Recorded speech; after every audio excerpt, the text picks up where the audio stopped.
Zimsko orezivanje voćaka je počelo i voćari pripremaju svoje voćnjake za predstojeću sezonu. Kod većine voćnih vrsta orezivanje je poželjno, pa smo tako i mi orezali voćke poput jabuke, kruške, breskve i trešnje. Osim toga, pripremili smo i malinu, kupinu, aroniju i drugo bobičasto voće za plodonošenje u novoj sezoni. Uvijek se sa radošću posvećujemo orezivanju voća i oblikovanju krošnji naših voćki.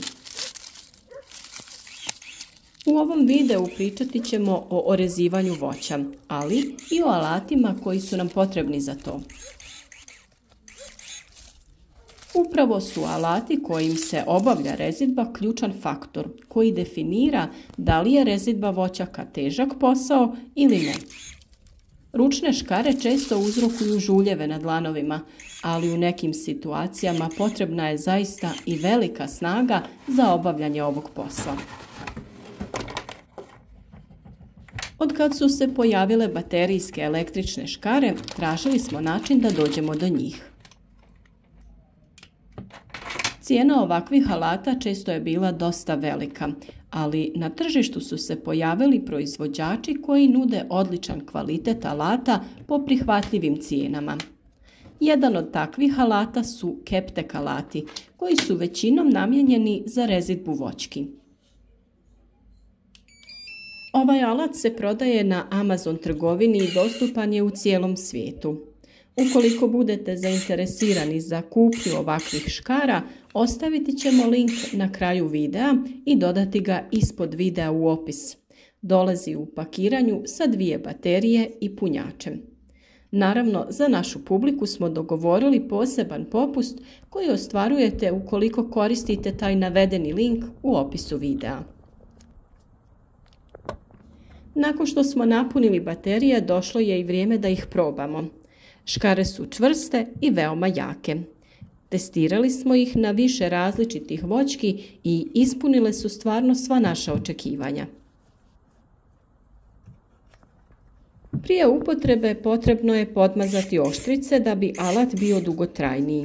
Samim dizajnom i obradom oštrice vidi se da se radi o kvalitetnom alatu. Pri orezivanju jabuke, kruške ili neke druge voćne vrste, grane koje se režu su veoma debele, a kada smo orezivali aroniju, tek tada smo vidjeli stvarnu snagu ovog alata. Aronija je jedna od najžilavijih voćki i sa običnim alatom veoma je teško vršiti orezivanje. Sa Keptek škarama smo zauvijek olakšali ovaj posao. Kada je u pitanju održavanje ovog alata, dovoljno je nakon upotrebe očistiti oštricu i podmazati je. Inače, podmazivanje je jako bitno, pa zbog toga ove škare imaju posebno mjesto za ubrizgavanje ulja. Za njihovo podmazivanje može se koristiti bilo kakav oblik ulja, od motornog do biljnog. Redovitim podmazivanjem i održavanjem ove škare mogu se koristiti dugi niz godina. Zaista su naša preporuka, pa pogledajte katalog na linku ispod videa. Možda vam se svidi ovaj ili neki drugi model. Na ove škare je moguće ugraditi i posebnu teleskopsku držku, ali o njoj ćemo pričati kada nam stigne.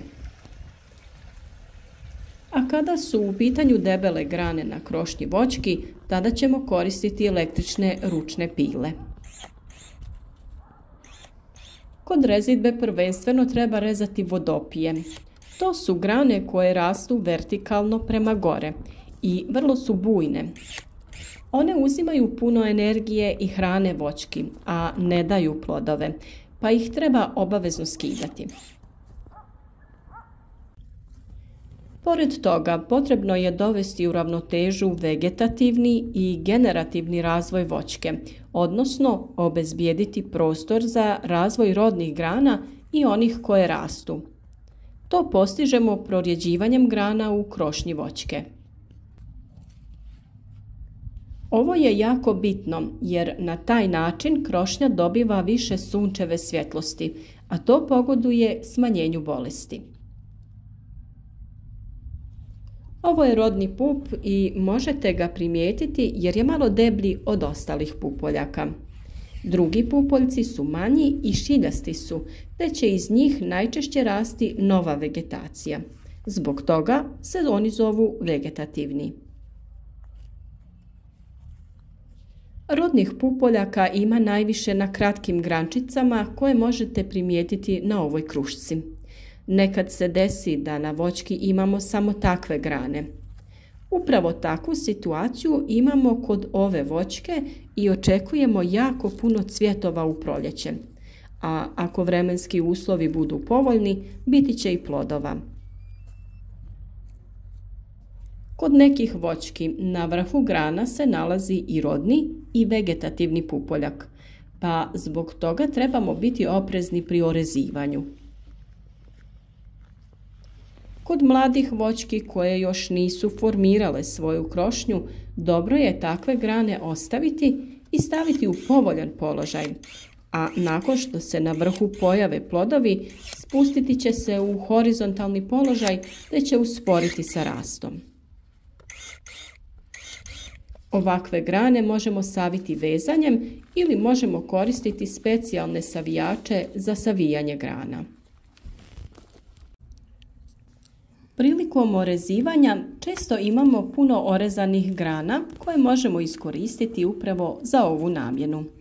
Napravimo nekoliko rašlji te pomoću njih savijte i usmjerite grane u povoljan položaj.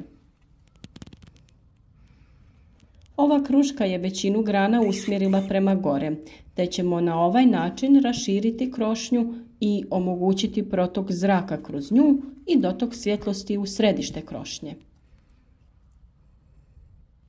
Prilikom formiranja krošnje na voćki treba obratiti pažnju na njenu visinu. Najbolje su one krošnje kod kojih se plodovi mogu brati sa tla. Pored toga potrebno je izabrati i odgovarajući uzgojni oblik. To ovisi o načinu uzgoja, a najčešće se koriste oblici vaza, vreteno i palmeta. Uzgojni oblik vaza se često koristi kod uzgoja breskve, nektarine, marelice, a manje kod jabuke, kruške ili trešnje. Često ovakav oblik imamo kod uzgoja lješnjaka gdje se krošnja širi u svim smjerovima, a središnji dio ostaje prazan i prozračan.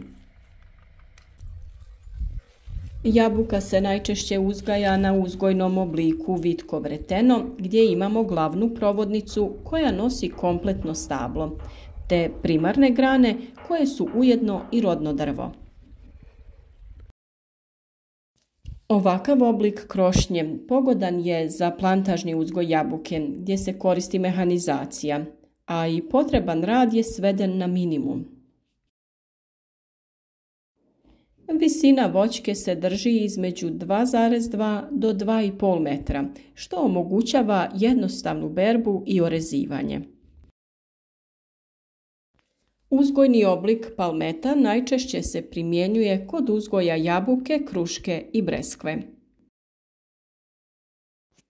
Kod ovog uzgojnog oblika formiraju se 3 do 4 skeletne grane sa dvije strane voćke na približno istoj visini. Da bi se grane dovele u odgovarajući položaj, koristi se armatura od bambusa, motki ili pomoću žica.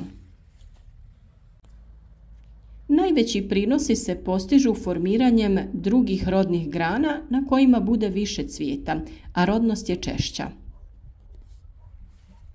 Bilo koji oblik krošnje da izaberemo, bitno je da ne dopustimo velik broj grana na malom prostoru, a to ćemo postići orezivanjem. Ovakve grane sa rodnim pupoljcima treba ostaviti, a grane koje rastu vertikalno u smjeru glavnog stabla treba ukloniti. Ili, ako je mali broj grana, tada ćemo ih staviti u prazan prostor krošnje. Pri formiranju krošnje truditi ćemo se da pupoljci koji će dati plod budu što bliže deblu. Tada će plodovi dobivati više hrane i biti krupniji. Pri rezanju grana kod jabuke i kruške rezati ćemo uz samo deblo, dok kod trešnje, breskve, šljive, kajsije i drugog koštičavog voća treba ostaviti oko 1 do 2 cm grane radi smolarenja. Orezivanje voća je posao koji se mora obaviti da bi se održavala krošnja voćke, smanjivala mogućnost pojave bolesti, ali i utjecalo na količinu plodova u narednoj godini. U slučaju nekih malih pogreški, biljke će se oporaviti i pružiti nam priliku da ispravimo grešku. Naravno, tu nam je i ljetna rezidba u kojoj ćemo dodatno prorijediti unutrašnjost krošnje na voćki. Ljetnom rezidbom olakšati ćemo posao koji imamo u zimskom periodu, ali i spriječiti razvoj bolesti do koji dolazi zbog previše bujne krošnje. Podijelite ovaj video sa prijateljima na društvenim mrežama i napišite nam u komentar koji vi alat koristite za orezivanje voćki. Pišite nam od kuda nas pratite i koje voće uzgajate. Ako imate bilo kakvih pitanja o uzgoju voća, slobodno nam pišite. Potruditi ćemo se da odgovorimo na sve komentare.